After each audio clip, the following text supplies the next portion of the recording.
Terima kasih untuk kesempatan yang diberikan untuk saya bisa menyampaikan isi hati Tuhan. Mari kita berdoa bersama-sama menyambut firman Tuhan. Tuhan Yesus, sampaikan firman-Mu, sembunyikan hamba-Mu di balik salib-Mu, sehingga setiap telinga dan hati yang mendengar ini memperoleh kebangunan rohani. Dalam nama Yesus. Amin. Langsung pada firman yang saya mau sampaikan, saya beri judul Kunci Kebangunan Rohani Gereja di Tengah Pandemi. Sekali lagi, kunci kebangunan rohani gereja di tengah pandemi. Buka bersama dengan saya di Markus pasal yang ke-6, ayat yang ke-35. Cerita tentang Yesus memberi makan 5.000 orang. Di sini kita bisa melihat kegagalan murid-murid di mana, dan kita bisa melihat cara pandang Tuhan dalam segala perkara. Ayat 35, pada waktu hari sudah mulai malam, datanglah murid-muridnya kepadanya dan berkata, tempat ini sunyi dan hari sudah mulai malam. Ada dua perbedaan Hawa. Yang pertama, murid-muridnya dulu. Hari sudah mulai malam. Di mata dua orang yang berdiri sampingan, sama-sama gelap di depan. Yang satu bisa melihat kegelapan, yang satu bisa melihat kesempatan. Kunci kebangunan rohani itu pertama-tama di mata kita. Apa yang kita lihat? Waktu hari sudah mulai malam, berarti ada kebutuhan. Biasanya terjadi kepanikan. Karena jalan-jalan belum ada penerangan. Apalagi di zaman itu belum ada listrik segala. Nggak tentu semua orang membawa korek api. Nggak tentu semua orang membawa pelita. Mungkin anginnya besar. Itu di padang yang luas. Karena ribuan orang makan.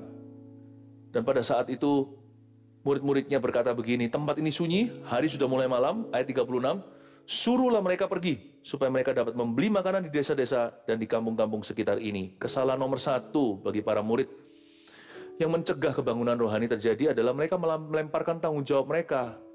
Yalah, suruh setiap orang pergi, setiap individu bagi dirinya sendiri, supaya mereka dapat membeli makanan di desa-desa, di kampung-kampung sekitar sini. Kan mereka bisa sendiri kan?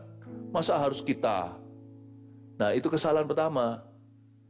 Kita seringkali berkata, ya sudah, urusanmu. Di masa pandemi seperti ini, setiap orang hanyalah per individu. Every man for himself. Sorry, aku tidak bisa bantu kamu. Kalau si wanita yang bodoh dan bijaksana, 55 itu, kalau memang sudah waktunya tiba, Tuhan datang nih, kita tidak bisa pinjamkan minyak, kita bisa mengerti. Tapi ini lain arti. Ini waktu itu mereka berada di posisi untuk memberkati. Mereka murid Yesus dan Yesus ada di sana. Ya. Sedangkan kalau kita suatu hari sudah mati atau meninggal dunia, sorry, saya tidak bisa tolong kalian lagi. Kalau Tuhan datang tiba-tiba sangkakala berbunyi, orang yang tertinggal dan yang diangkatnya, sudah perbedaan itu dibuat oleh Tuhan. Sekalipun waktu itu kalau ada orang-orang yang mau gandolin kita, pegang puncak jubah, ya percuma, dia tetap akan ditinggalkan. Sorry, nggak bisa, karena waktunya tiba. Tapi sekarang ini waktunya bekerja. Gereja belum terangkat kan? Sekarang ini waktunya kita tidak menyuruh jiwa-jiwa pergi. Apalagi jemaat sendiri, udahlah cari makan sendiri-sendiri. Baik itu makan roti, makan jasmani, atau makan rohani. Udah lu orang take care diri sendiri ya. Nggak bisa. Ini yang membuat kita tidak bisa dipakai Tuhan, karena kita menutup hati. Ketika kita menutup hati kepada sesama, tidak ada kebangunan rohani. Kebangunan rohani itu bukan perasaan. Kebangunan rohani itu house of mercy. Ketika kita bisa melihat diri kita sebagai rumah Tuhan, dan rumah Tuhan sebagai rumah Tuhan, rumah anugerah kasih karunia, di mana roti dibagikan supaya ada roti di rumahku, dan kebangunan rohani itu akan diberi. Waktu kita menutup pintu, kita berkata, lu orang urusi sendiri, di situ kita mati. Tuhan ini tugas kami, beri keberanian bagi kami.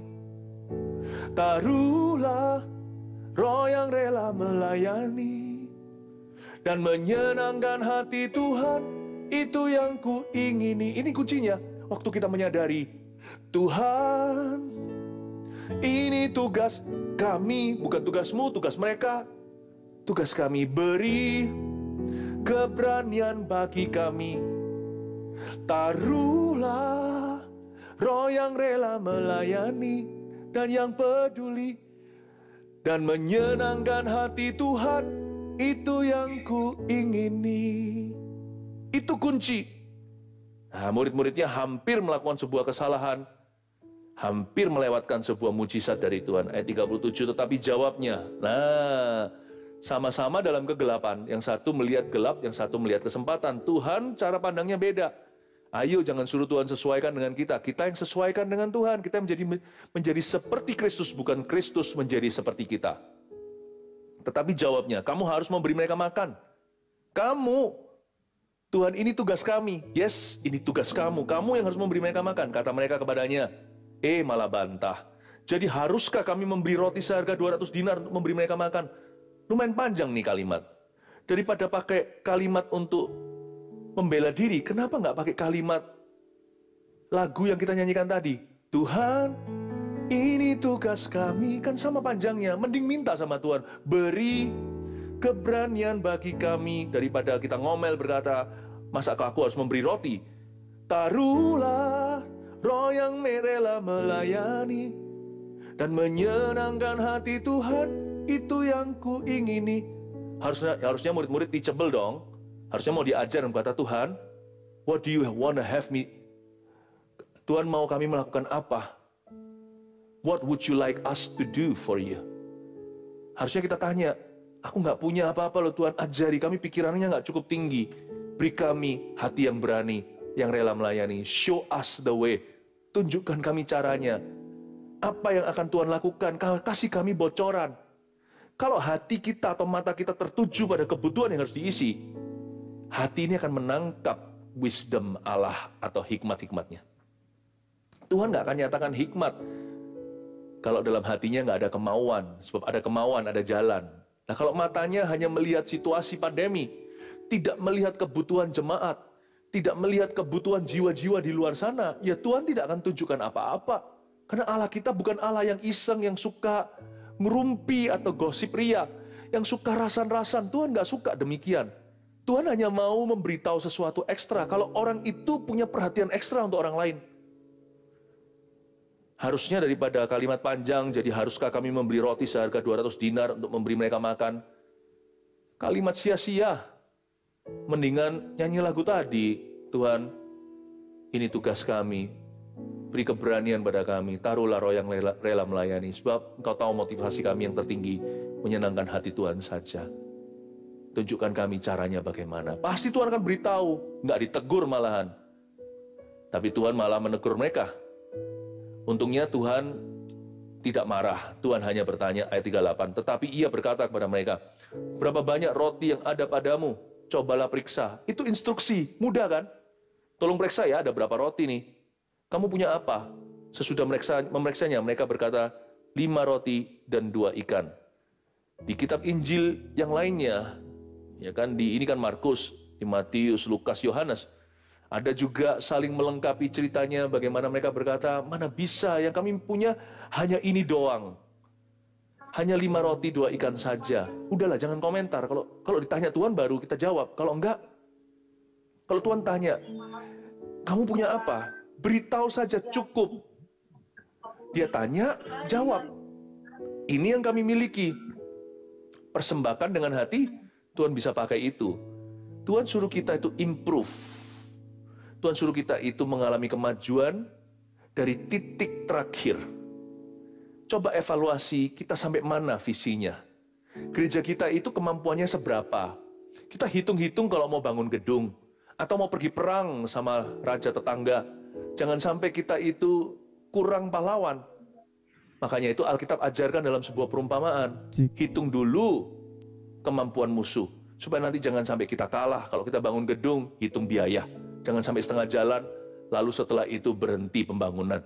Demikian juga, kita perlu evaluasi. Gak bisa hanya bergantung visi, Tuhan pakai kami. Coba lihat, kita kemampuan SDM-nya seperti apa, sistemnya seperti apa, teknologi punya nggak? Kita punya barangnya mungkin, punya duit untuk beli, tetapi nggak ada orang yang bisa mengoperasikannya. Buat apa barang mahal? Kalau nanti cara kita menjalankannya itu masih kampungan. Apa yang perlu diimprove? Mungkin kita perlu cari training dulu atau seorang trainer. Kita perlu studi banding. Kalau memang kita mau banyak bergerak, karena di zaman online seperti ini, mungkin media, bagaimana caranya, apa yang perlu kita upgrade. Kita nggak usah idealistis, kita tambah itu, tambah ini, segala sesuatu harus dengan beli. Kita bisa mulai sederhana dengan kemampuan kita, 5 roti 2 ikan. Dan percaya nanti, setelah kita berbuah, Tuhan akan tambahkan. Tapi kita perlu bertanggung jawab dulu dengan apa yang sudah kita miliki, apa yang sudah ada di tangan. Tuhan makanya tanya sama mereka suatu pertanyaan yang sangat indah. Cobalah periksa apa yang kau punya dan apa yang kau miliki, berapa banyak roti yang ada padamu itu. Tuhan tidak pernah suruh kita mempersembahkan sesuatu yang muluk-muluk. Tuhan selalu meminta sesuatu yang kita sudah mempunyainya. Start with what you have. People, technology, resources, sumber daya, strategi, visinya. Mulai dengan apa yang ada, lalu di-improve, lalu dibenahin. Lalu setelah itu diperbaiki, kalau perlu dikoreksi, sengaja dibuat maju. Dan kita pertanyakan lagi, apakah itu fungsinya? Hal-hal yang sifatnya hanya membuat kita letih, program-program saja, buang semua carang tidak berbuah, yang tidak berkenaan dengan jiwa-jiwa, atau mendewasakan jemaat, atau memuridkan dan mengembalakan mereka, yang sifatnya hanyalah hura-hura, happy yaya, yang sifatnya hanyalah untuk mengisi kekosongan saja, supaya ada programnya, cut off semuanya, tebang semua carang yang tidak berbuah. Karena itu mengambil banyak energi, itu banyak mengganggu pada akhirnya. Kelihatannya bagus, jangan targetkan bagus, targetkan benar dulu, setelah itu excellent. Targetkan dulu bukan apa yang nothing wrong dengan ini, atau tidak ada yang salah dengan hal itu. Anda tidak dipanggil untuk melakukan apa yang tidak salah. Kita tidak panggil oleh Tuhan untuk melakukan apa yang benar dan sesuai panggilan kita. Lalu setelah itu, the excellent will stand before kings. Orang yang cakap dalam pekerjaannya akan berdiri di hadapan raja. Excellence, itu yang harus jadi targetnya dalam pekerjaan kita. Tuhan beritahu sama mereka, berapa banyak roti yang ada padamu? Cobalah periksa. Sesudah memeriksanya, mereka berkata, 5 roti dan 2 ikan. Lalu ia menyuruh orang-orang itu supaya semua duduk berkelompok-kelompok di atas rumput hijau. Ayat 39, maka duduklah mereka berkelompok-kelompok. Ada yang 100, ada yang 50 orang. Ayat 39 dan ayat 40, di sini Tuhan menekankan pentingnya komunitas supaya distribusinya rata. Ini pesan indah buat gereja. Kalau gereja hanya bergantung dengan pertemuan-pertemuan saja, atau kebaktian ibadah, atau hanya dengan kalau panggung, ya, saya tidak berkata bahwa itu adalah performa, tetapi kalau kita hanya menitik tumpukan kepada kebaktian sebagai, bukan hanya sebagai window atau sebagai jendela, tapi sebagai esensi, sebagai kegiatan utama dan satu-satunya, habislah di pandemi. Termasuk di zaman gereja mula-mula, bukan pandemi, tapi persekusi, atau penganiayaan terjadi. Nah, kita nggak perlu berpikiran negatif, buruk. Pandemi juga nggak forever lah, saya percaya dan yakin itu. Penganiayaan juga nggak tentu terjadi, dan terjadinya pun tidak akan rata. Sini ada, nggak tentu di mana-mana, lalu sana.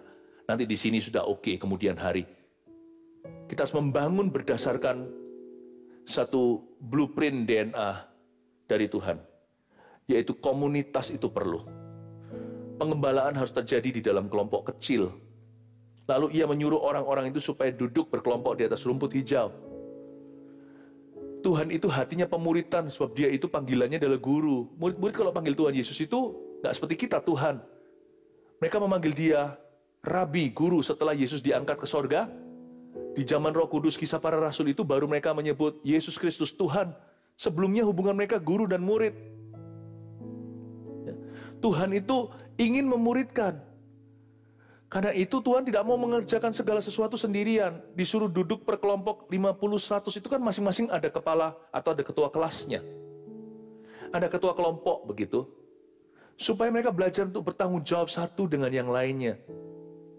Supaya mereka belajar untuk saling melayani, saling mengalah. Selain itu, praktis sekali tujuannya, supaya distribusi roti itu rata. Kalau di tangan Tuhan dibagikan gitu aja, mereka bisa berebutan, nanti bisa stampede atau bisa saling menginjak-injak, itu bahaya sekali karena di situ yang hadir puluhan ribu, yang tercatat 5.000 laki-laki. Tapi kalau sudah di tangan mereka, ada 50 contohnya, dikasih berapa keranjang, mereka bisa baginya dengan rata. Di situ terjadi righteousness and justice, terjadi keadilan. Bukan sama rata itu seperti komunis, tapi masing-masing bisa kira-kira lah ya, ini anak masih usia belasan, ini pertumbuhan, makan aja bisa nasi bungkus, 4 bungkus sekaligus. Mungkin di situ orang tua manula, nggak perlu banyak-banyak, gigi pun sudah banyak yang hilang. Karena itu dikasih secukupnya. Jadi perintah Tuhan itu dijalankan sesuai kebutuhan setiap individu, sesuai panggilan mereka. Dan juga roti yang dibagikan itu bisa menggenapi doa Bapa kami, berikan pada kami hari ini makanan kami secukupnya. Setiap orang mendapatkan apa yang cukup menurut keperluannya. Itulah fungsi pengembalaan. Bukan hanya pukul rata sekali khotbah dari atas mimbar, semua dapat lalu pulang. Kita nggak tahu pergumulan mereka. Nggak ada orang mendengarkan mereka. Doa kita pun umum, hanya doa berkat, terimalah berkat dari Allah Bapa, Allah Putra, Allah Roh Kudus. Bye-bye ya. Tapi bagaimana kita mendoakan mereka? Memastikan bahwa suntik rohani itu sampai kepada mereka dalam dosis-dosis yang tepat. Sehingga masing-masing bisa ditantang secara pribadi untuk menjadi seperti Kristus dalam hidupnya. Roti itu dicuil, dibagikan persis dengan kapasitas mereka. Tuhan suruh mereka duduk semua berkelompok-kelompok di atas rumput hijau. Setiap gereja harus punya visi kelompok kecil. Apa kayak namanya cell group, family altar, di beberapa tempat lagi namanya ini itu, ada yang namanya CG, ada yang namanya pemuritan, kelompok pemuritan, apalah namanya terserah masing-masing gereja. Tapi tujuannya adalah satu, pemuritan dan pengembalaan. Membangkitkan orang-orang yang saling melayani dan mereka semua dilayani dengan benar. Firman dibagi dari atas. Pastikan jangan asal-asalan. Pastoral voice itu apostolik sifatnya. Suara gembala itu rasuli sebenarnya. Makanya itu para rasul meninggalkan banyak pelayanan meja.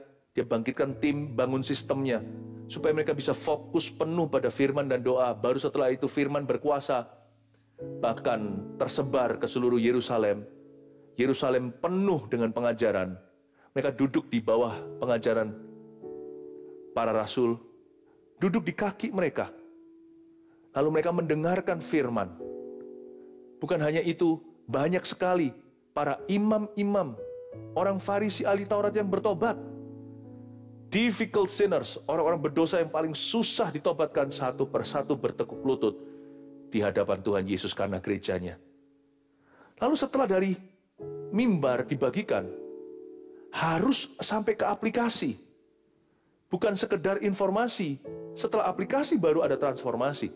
Nah, di situ hanya bisa terjadi lewat visi pemuritan gereja itu. Jadi harus ada kelompok-kelompok kecil. Setiap orang saling mengenal. Jadi di gereja yang semakin hari akan bertumbuh besar, tidak ada orang yang menggembalakan lalu berniat untuk selama-lamanya 2-3 orang berkumpul dalam nama Yesus. Yesus ada di tengah-tengah mereka. Akan datang waktunya dalam satu hari 3.000 orang dibaptis dan bertobat seperti kisah para rasul. Mereka memberi diri, lalu kemudian 5.000. Harus bertumbuh. Gak ada orang berbisnis dengan tujuan, yang penting pokoknya hari ini aku bisa makan 3 kali. Pasti dia mau berkembang. Bukan kita kejar sukses, tapi kita kejar buah. Sukses adalah bagian buah. Dan sukses gereja bukan terletak pada materi. Sukses gereja adalah perubahan jiwa-jiwa. Lalu perubahan lebih banyak lagi jiwa-jiwa. Itulah targetnya. Nah, kalau kita mau bertumbuh seperti itu, harus sampai firman Tuhan itu diaplikasikan. Dan Tuhan ingin angkat pemimpin-pemimpin di kelompok 50, bahkan kelompok 100 itu. Ini kuncinya. Kuncinya bukan di ibadah, tapi di kelompok kecil. Dan kelompok kecil naik ke atas lagi, lalu kepemimpinan demi kepemimpinan itu bukan hierarki. Itu juga bukan birokrasi, tapi itu supervisi, supervising atau mementori. Lalu atas tergantung gereja sebesar apa. Itu adalah sistem Yetro, mertua Musa. Jangan kamu pimpin sendiri satu-satu ke kamu, nggak mari-mari. Gitulah ceritanya. Nggak akan selesai nih, umat Tuhan tidak akan tergembalakan. Sistem Yetro mengajarkan ada supervisi yang perlu. Nah nanti Pak, gembalanya itu harus bawa dalam doa. Tapi nggak bisa dia seorang sendiri berdoa. Karena dia bukan imam besar, hanya Yesus yang bisa begitu sekarang di sebelah kanan Allah Bapa. Tapi dengan semua orang makan rotinya gitu, waktu saya bagikan di antara kelompok 50, saya bisa lihat yang itu kasihan ya. Makanya pelan-pelan, sedikit makan, sedikit minum, saya tanya, ada apa ya Pak? Makanya kok kesandet-sandet gitu. Iya, aku nggak enak badan. Oh gitu. Ini nih, aku bawa ke Yesus nanti ya. Setelah Yesus selesai mecah roti, saya bawa ya. Ada inisiatif. Lama-lama dia jadi murid Yesus kan. Karena dia terus bawa orang ke Yesus. Lama-lama dia sendiri pun berniat mendoakan. Seperti murid-murid yang diutus 70 berdua-dua itu. Pasti dia di antara murid-murid itu, di antara 5.000 orang laki-laki, pasti ada 70 murid-murid yang Yesus utus. Bukan hanya 12 yang waktu langsung yang menerima roti dan ikan langsung dari tangan Tuhan. Lalu di sana kelihatan ada anak kecil lari-lari sendiri. Hei, dik, adik. Papa mama mana? Nggak tahu, hilang papa mama. Lapar nih, lapar. Oke, kamu makan dulu. Nanti Om carikan ya mama di mana ya. Sini. Kamu siapa namanya? Namanya Sutanto. Oke, anak Sutanto. Siapa punya anak? Ini Bapak Sutanto. Dicarikan. Dia mulai mencari dan memulihkan keluarga yang hilang satu sama lainnya. You see what God has in mind? Yang Tuhan pikirkan bukan roti. Banyak orang kira rotinya. Tuhan sekali marah loh pada waktu murid-muridnya berkata, oh yang dimaksud Tuhan lagi Farisi dalam pengajarannya itu, oh Tuhan masih bicara soal roti. Aduh, Tuhan bilang sama murid-muridnya, kok roti melulu? Siapa bilang aku bicara soal roti, tapi ragi Farisi? Tuhan nggak pernah mikir rotinya itu gampang seperti membalikkan telapak tangan.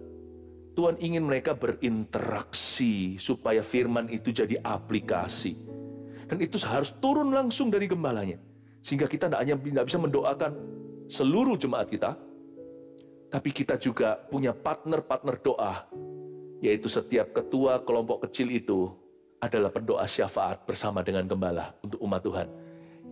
Menggenapi firman Yakobus yang berkata, saling mendoakanlah kamu. Bukan supaya kamu sembuh semata-mata, supaya kamu sehat. Gereja yang sehat adalah gereja yang menggembalakan dan digembalakan, memuridkan dan dimuridkan. Bukan bergantung mimbar agama hanyalah di atas ini apostolik rasuli. Tapi di bawah itu terjadi aktivitas Roh Kudus yang lebih. Itulah kunci kebangunan rohani, mengisi kebutuhan sesuai dengan keperluan dan selaras dengan panggilan setiap orang. Kita munculkan mereka semuanya, mengelola talenta. Ini kesalahan banyak gereja, dan ketika masuk pandemi gak ready. Aduh, habis semuanya. Rasanya tiba-tiba tidak ada lagi connectivity. Langsung putus hubungan gitu aja. Putus. Nggak tahu mau apa lagi. Udahlah, terserahlah. Lu orang take care sendirilah. Nah, disitulah kesalahan fatal. Kunci kebangunan rohani ada di people level. Tapi kebangunan rohani sendiri dimulai dari atas mimbar. Yesus kalau mau ngajar, dia naik ke atas bukit. Kalau dia sudah di dataran, udah terdesak, dia naik perahu pergi ke jauh. Dari situ dia berbicara. Dia harus berbicara dari sebuah platform, turun ke sana, hulu ke hilir, dari kepala Harun hingga janggutnya turun. Jubah itu terima tetesan saja hingga kaki. Sampai kepada kakinya, itu dari kepala. Itulah sebabnya hati-hati apa yang kita ajarkan di gereja. Kalau gereja berisi, pengajarannya hanyalah kita menjelekkan gereja lain atau orang lain. Kalau di atas mimbar, kita negatif. Lalu serang kanan kiri, nanti lihat di bawah semuanya. Benar-benar pepatah itu terjadi, guru kencing berdiri, nanti mereka kencing sembarangan, di mana-mana akan menjadi Farisi dan ahli Taurat yang sukanya menghukum dan menghakimi sesamanya. Kalau kita bagikan kepahitan, di bawah akan jadi kerusuhan. Wildfire menjadi bola api. Tapi kalau yang kita bagikan adalah kasih, yang kita bagikan adalah visi, amanat agung, pergi jadikan semua bangsa muridku, baptiskan mereka dalam nama Allah, Bapa, Putra, Roh Kudus, dan ajari mereka segala sesuatu. Lalu kita ajarkan mereka firman Tuhan.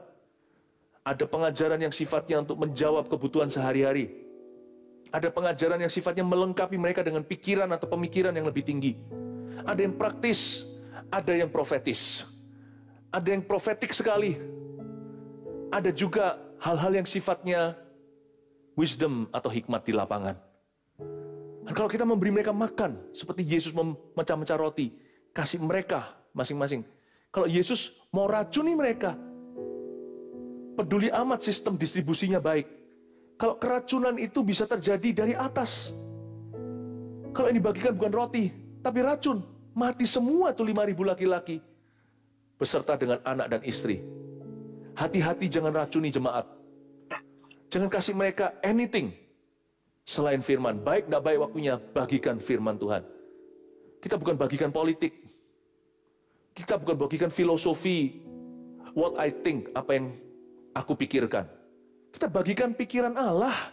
Kayak Paulus berkata gini, aku punya pikiran Kristus, I have the mind of Christ. Keracunan itu terjadi dari titik mimbar. Keracunan itu terjadi dari posisi platform makanan rohani, yaitu khotbah hamba Tuhan, pesan gembala, pengajaran kerasulan. Demikian pula sebaliknya, kebangunan rohani, bukan keracunan rohani, kebangunan rohani juga terjadi dari mulut gembala. Karena itu jadi gembala harus jadi gembala yang benar, bukan jadi gembala yang pandir. Karena Tuhan pasti suatu hari meminta pertanggungjawaban kita, apa yang kita sharekan di mimbar. Karena keracunan rohani bisa terjadi dari mimbar, kebangunan rohani juga terjadinya dari mimbar. Sistem bukanlah segala-galanya. Distribusi kelompok kecil juga bukan segalanya. Tapi kalau kita mimbar doang atau mimbar saja, lalu kita hanya khotbah, tidak terjadi stirring, tidak terjadi goncangan seperti kolam Bethesda. Tidak terjadi sebuah gerakan atau kegerakan rohani, karena kegerakan atau kebangunan rohani pada akhirnya, tujuan akhirnya adalah di people level, yaitu di level jemaat. Nah, disinilah pemuritan harus sampai ke level mereka. Pengembalaan juga harus sampai ke level kelompok-kelompok kecil itu. Karena itu kelompok kecil itu sangat kunci kebangunan rohani. Kebangunan rohani itu bukan bicara tentang mujizat saja, tanda-tanda heran, penambahan jiwa-jiwa. Kebangunan rohani dimulai terlebih dahulu di dalam rumah Tuhan. Gimana gereja kita bisa membawa kebangunan rohani kalau gereja kita mengalami kematian rohani?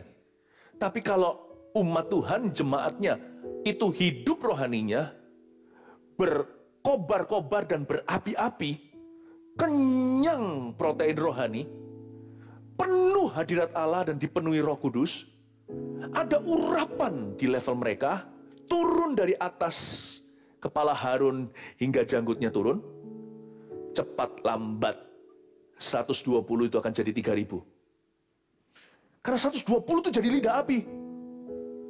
Kemanapun mereka pergi, terbakar tuh kanan kiri. Makanya itu di gereja mula-mula dikatakan begini, sekalipun orang-orang segan sama mereka, maksudnya sungkan. Semua orang itu menghormati, menghargai, dan belum semua orang ready untuk jadi orang Kristen waktu itu. Tapi setiap hari Tuhan tambahkan bilangan mereka dengan, jumlah mereka ditambahkan dengan bilangan orang-orang yang bertobat. Kunci kebangunan rohani bukan terletak pada pastornya. Kita semua punya perannya.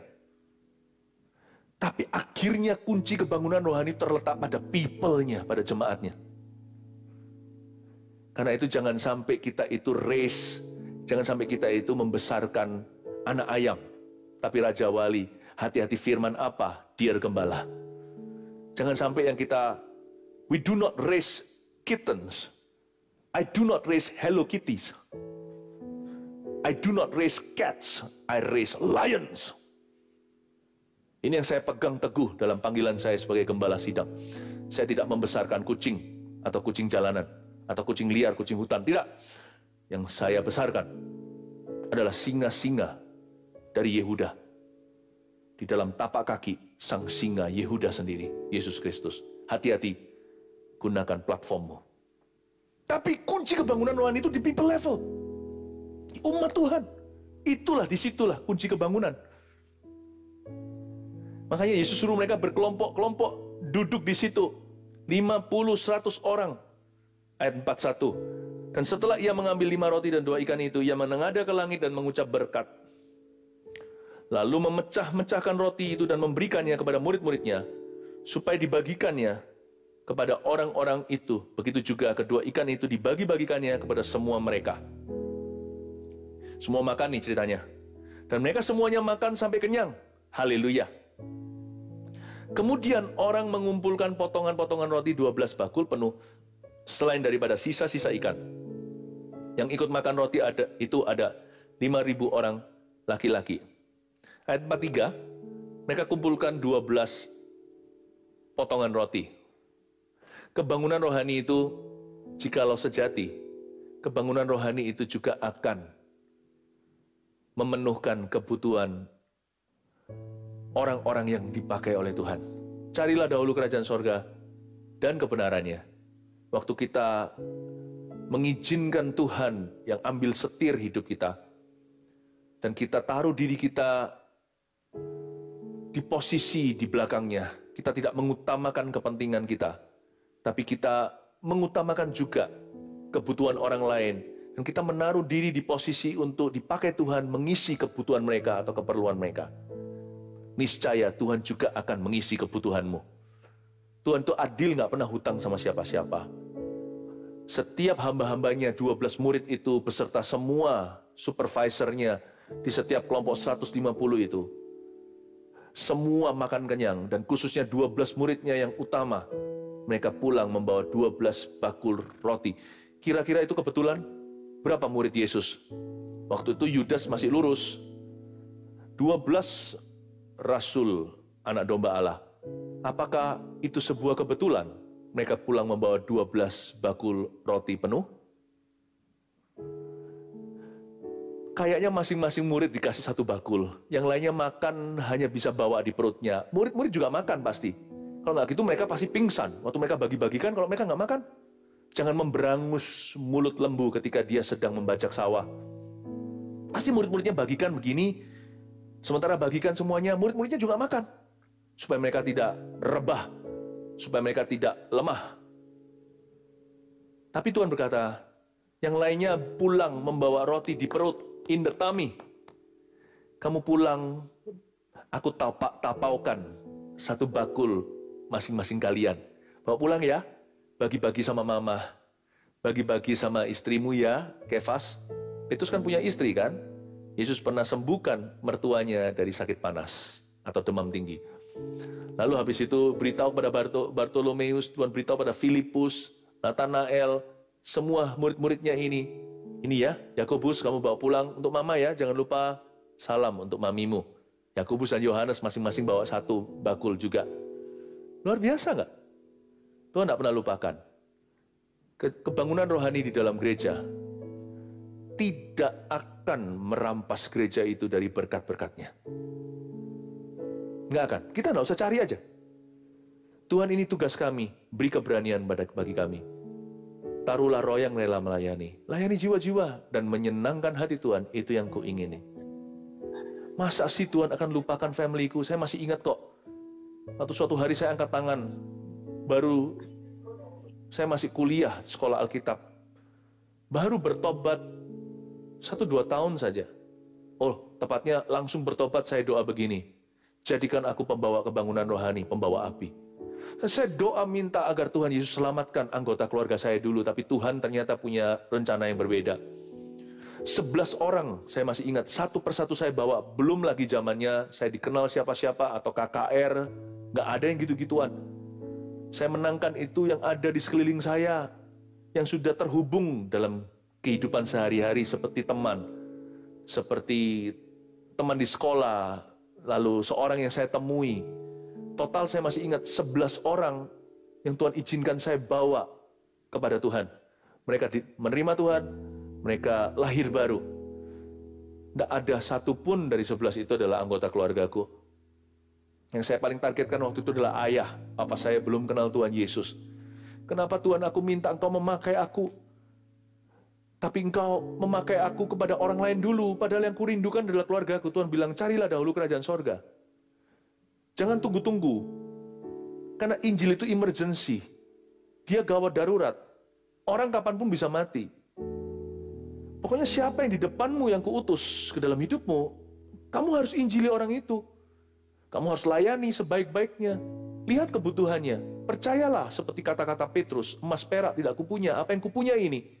For free, terimalah, berjalan dia. Asal kamu mau jalan sama aku jalan sama kamu, sesuatu akan terjadi. Layani dulu. Nah, kalau saya kasih orang ini, orang itu, 11 orang nih, ada orang muda, ada orang tua, di panti jompo saya suatu hari pergi ke sana, lalu ketemu dengan seorang oma. Setelah itu terjadilah pelayanan yang berkelanjutan. Berapa tahun kemudian beliau terima Tuhan. Bukan langsung terima Yesus saat itu, ada yang begitu. Tapi nggak semuanya. 11 orang berapa tahun. Satu persatu. Tapi kok belum ayah saya sendiri. Tuhan bilang siapapun juga. Nanti suatu hari, masa aku lupakan? Masa aku lupakan keluarga saksiku?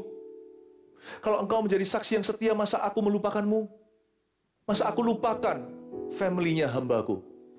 Oh haleluya, luar biasa. Tuhan siapkan satu bakul penuh. Saya doa untuk satu, yaitu Papa. Tahu nggak saya dapat berapa? Suatu hari tahun 1995, 3 tahun setelah saya bertobat, tahun 92. 11 orang di antaranya bertobat. Lewat kesaksian saya, lewat pelayanan, lewat ketekunan yang saya berikan. Akhirnya tahun 95 itu, dalam satu malam, hari Rabu malam saya masih ingat, bukan satu dari anggota keluarga saya yang bertobat, 33. Saya tuntun mereka semua kepada Kristus waktu kita lagi bicara dalam pertemuan keluarga besar. Mereka semua terima Tuhan. Itu membutuhkan keberanian karena saya adalah junior di keluarga. Nggak mungkin saya berani bisa menangkan mereka, tapi Tuhan buka jalan demikian rupa. Hari Rabu, 33 terima Tuhan, termasuk grandma saya, termasuk tante saya, termasuk tante punya sepupu, bayangkan. Lalu hari Minggunya, saya beranikan diri ngomong sama Papa, bukan hanya mengangguk untuk terima Yesus, saya berkata, "Pak, mau dibaptis enggak?" Dan ayah saya berkata, "Iya." Wow! Bukan satu roti membuat saya kenyang, bukan 5 roti 2 ikan. Tapi satu bakul penuh seluruh keluargaku. Will God forget you? Apakah setelah itu saya pergi kemana-mana minta-minta roti? Harap-harapkan belas kasih aku amplop ya. Tolong ya anakku ini nggak bisa makan. Tidak. Tuhan memelihara hambanya secara halal. Tuhan memelihara kami. Tuhan menjagai kami supaya kami terus menjadi kemuliaan Tuhan. Tidak malu-maluin Tuhan Yesus. Will God forget you? Never. Tidak akan melupakan. Oleh karena itu, arah hidup kita, arah gereja kita itu harus benar. Tuhan dan jiwa-jiwa. Jiwa-jiwa harus dimulai dengan jemaat sendiri dulu. Buat apa kita gagah perkasa di luar kalau dalamnya semua rompal? Gembalakan. Siapa yang kau gembalakan? Ujungnya dia nggak jadi domba. Kita menggembalakan domba, iya. Siapa domba yang kita gembalakan? Ujungnya jadi singa. Singa dari Yehuda. Saya tambahin beberapa ayat lagi ya. Saya kasih ekstra-ekstra. Nanti setelah itu kita selesai segera. Ayat 45. Yesus berjalan di atas air nih. Saya lanjutin lagi. Setelah kejadian 5 roti 2 ikan, kan ada sisa-sisa roti dan ikan. Sesudah itu Yesus segera memerintahkan murid-muridnya naik ke perahu. Yesus suruh mereka cabut dulu. Dan berangkat lebih dulu ke seberang ke Betsaida. Sementara itu ia menyuruh orang banyak pulang. Saya kira murid-muridnya udah bertobat dan ngerti ini dan nangkap isi hati Tuhan. Memang mereka itu agak lamban, seperti kita. Tegar tengkuk. lamban dalam cepat berbicara, lamban untuk belajar. Kok nggak nangkep-nangkep ya isi hati Tuhan, selalu ketinggalan. Mereka disuruh ke Betsaida ya, catat baik-baik. Betsaida itu artinya house of fish, rumah ikan. Tapi malahan dia bukan pergi ke rumah ikan. Nah, di kitab Yohanes ya, saya nggak usah buka, di Injil Yohanes dijelaskan lebih spesifik bahwa mereka bukan pergi ke Betsaida, mereka mendayung ke Kapernaum. Bukannya mereka ke rumah ikan, mereka ke rumah nyaman. Kapernaum itu artinya house of comfort. Bagaimana Tuhan bisa beserta? Mungkin mereka lihat tantangan, mungkin mereka tidak berniat untuk melanggar instruksi Tuhan atau untuk membangkang. Mereka tidak ingin bantah, tapi mungkin mereka merasa bisa saja Tuhan salah. Kita mau ke arah Betsaida nih, di Danau Galilea, tapi arah situ tuh anginnya kencang. Arah di sebelah sini ke Kapernaum itu tenang. Mereka bersandar pada pengertian sendiri. Kalau kita tidak mengambil keputusan yang baik untuk diri sendiri, siapa yang akan ambil keputusan untuk kita? Mungkin Tuhan salah. Jangan sampai kita terjang nanti rugi. Masa gereja ke arahnya jiwa-jiwa? Mau dapat apa? Masa hidupku ke arah jiwa-jiwa? Bagaimana dengan kebutuhan saya? Bersandar pengertian sendiri, itulah resep celaka. Lalu mereka pergi ke Kapernaum. Ke arah sana kelihatannya anginnya tenang, malah kena angin taufan. Setelah ia berpisah dari mereka, ia pergi ke bukit untuk berdoa. 46-47, ketika hari sudah mulai malam, perahu itu sudah di tengah danau, sedang Yesus tinggal sendirian di darat. Ketika ia melihat betapa payahnya mereka mendayung karena angin sakal, maka kira-kira jam 3 malam, ia datang kepada mereka berjalan di atas air, dan ia hendak melewati mereka. Lalu cerita ke bawahnya, mereka melihat Yesus berjalan di atas air. Sekali lagi mereka salah, dan mereka salah sekali lagi. Wong jelas-jelas yang berjalan di atas air itu Tuhan, mereka bilang hantu. Gereja itu susah sekali untuk ditobatkan.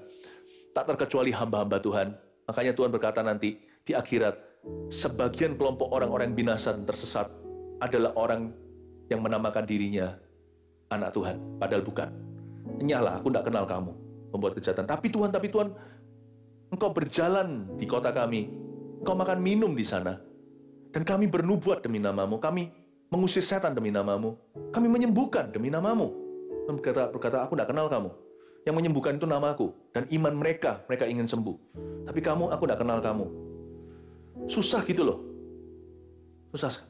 Selalu aja Tuhan dibilang hantu, nanti hantu kita bilang Tuhan. Visi Tuhan dibilang, apa untungnya? Apa yang Tuhan katakan itu hanya tambah-tambahan, itu dijadikan makanan utama. Padahal carilah dahulu kerajaan sorga. Semua itu ditambahkan kepadamu. Kita jadikan tambah-tambahan itu visi. Sukses bagi diri sendiri. Lalu yang mestinya jadi visi yaitu kerajaan Allah dan kebenarannya, itu kita jadikan tambahannya. Ya, kalau masih ada waktu, saya layani Yesus. Kalau ada waktu, ya saya akan peduli dengan sesama saya. Kalau masih ada waktu sih, saya coba akan injili mereka. Kalau ada waktu. Dan kalau mereka tidak menolak saya. Aneh, hantu jadi Tuhan, Tuhan jadi hantu. Susah sekali menobatkan gereja. Golongan orang-orang yang paling tegar tengkuk, jangan heran, yaitu kita-kita. Orang-orang sudah tahu banyak tentang kekristenan. Gereja yang tidak memberitakan Injil dan tidak mengembalakan, memuridkan adalah gereja yang terhilang. Kita tahu domba terhilang kan? Kita semua tahu the lost sheep. 1 dari 100 itu yang Tuhan tinggalkan 99. But do you know, tahu nggak? Kalau jiwa-jiwa yang tidak mengenal Yesus, tidak mengenal Yesus ada disebut sebagai jiwa yang terhilang. Gereja yang tidak memberitakan Yesus adalah gereja yang terhilang. Susah banget. Disuruh ke Betsaida, murid-murid malah ke Kapernaum. Kita semua cari zona nyaman. Di masa pandemi, gereja yang diberkati adalah gereja yang berani step out, melangkah dengan iman, keluar dari perahunya, berjalan di atas air bersama dengan Tuhan, pergi ke arah Betsaida, the house of fishes, rumah ikan, dan mencari domba tersesat. Itulah kerinduan jiwaku. Hanya gereja yang begitu, yang ada Kristus bersamanya. Hanya gereja yang pergi ke Betsaida, bukan yang mencari Kapernaum, house of comfort. Ya Tuhan, pimpinlah langkahku. Ku tak berani jalan sendiri, sertamu itulah doaku. Ajarku merendahkan diri, merenungkan firman-Mu setiap hari. Jadikan pelita dalam gelap. Ini dia. Dan itulah kerinduan jiwa dalam gelap, dan mencari domba yang sesat. Itulah kerinduan jiwaku, dan mencari domba yang sesat. Itulah kerinduan gerejaku. God bless you.